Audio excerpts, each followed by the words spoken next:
দেখুন বন্ধুরা, সকাল সকাল আমার গ্রামের পরিবেশটা কত সুন্দর লাগতেছে।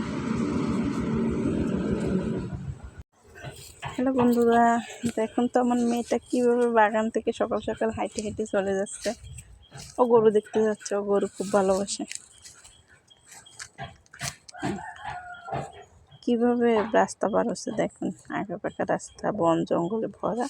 ও এর ভিতর থেকে একা একা কীভাবে হাঁটে যাচ্ছে, আমি বললেও হাসে। আমরা চলে আসছি গরুর কাছে। গরু দুটো দেখে এখন চলে যাব দুপুরে রান্না বান্না করতে। গরু দুটো বাগানে বান্ধা ছিল, দেখতে আসছি যে গরু দুটো আছে কিনা, আবার ছুটে চলে গেল কিনা। আমি এই যে দুইজনে এসেছি গরু দেখতে। দেখুন কত সুন্দর লাগছে আমাদের গ্রামের পরিবেশটা। আসলে গ্রামীণ পরিবেশটা অনেক সুন্দর। যারা গ্রামে না থাকে তারা এই উপভোগটা বুঝতে পারবে না।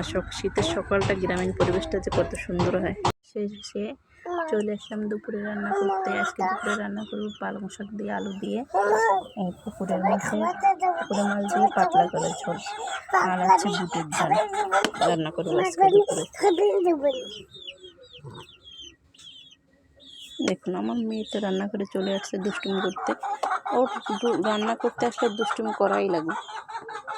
আজকে দুপুরের ফাইনাল লুক, পালং শাক দিয়ে পুকুরের মাছের ঝোল আর হচ্ছে বুটের ডাল ঘন করে রান্না করছে আজকে।